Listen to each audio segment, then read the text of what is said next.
Tere, head sõbrad! Mul on hea meel teatada siit Tartust, suvesoojast Tartust.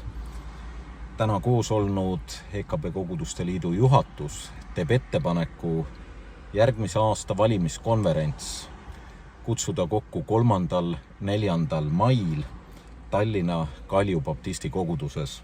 On Eesti baptismi 140. aastapäev ja seepärast igati kohane koht Tallinna esimene baptisti kogudus. Aga liidu koguduste festivalina oleme planeerinud tulla siia Toosikannule, see ei ole kaugelt Türilt ega ka mitte Raplast. Ja siin on ruumi, et olla koos kogu liidu rahvana. Nii Pepe festival kui ka suvefestival, kõik üheskoos.